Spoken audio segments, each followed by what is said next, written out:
আমাৰ গাঁৱৰ হুঁচৰি আমাৰ হুঁচৰি এনেকৈ গাই সকলোৱে মিলা প্ৰীতিৰে আনন্দ কৰে।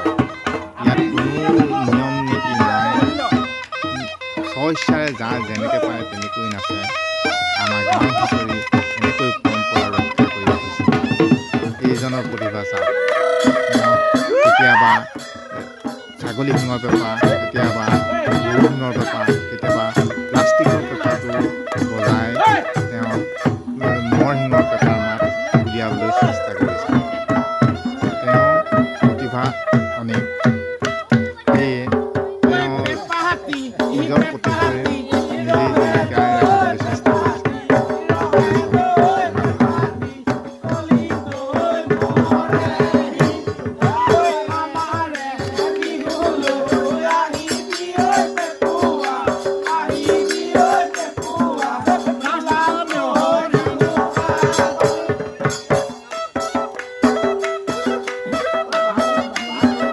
ইমান ধুনীয়া সুৰেৰে তেওঁ পেঁপাৰ মাত উলিয়াইছে। প্ৰতিভা অনন্য। আমাৰ বিহু এনেকৈয়ে হয়।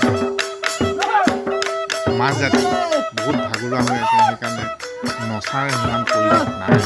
তথাপিতো এনেকৈ আমাৰ বিহু প্ৰত্যেক ঘৰে ঘৰে গৈ হুঁচৰি মৰা নিয়ম আছে। সেই তেনেদৰেই সকলোৱে পালন কৰি আহিছে। কিন্তু বিহু আমাৰ ষ্টেজলৈ যোৱা নাই। আমাৰ বিহু গাঁৱতেই ধনী দুখীয়া সকলোৰে লগত একতাৰে মিলা প্ৰীতিৰে বিহু পালন কৰি আহিছে। ইমান ভাল লাগে। সেইটো পৰিৱেশ সকলোৰে ঘৰত নাই। আমাৰ গাঁৱত পৰিৱেশ এনেদৰেই সকলোৱে মিলা প্ৰীতিৰে আগবাঢ়ি গৈছে। এনেকৈ আমাৰ কৃষ্টি সংস্কৃতি ৰক্ষা কৰিবলৈ আমি প্ৰয়াস কৰোঁ।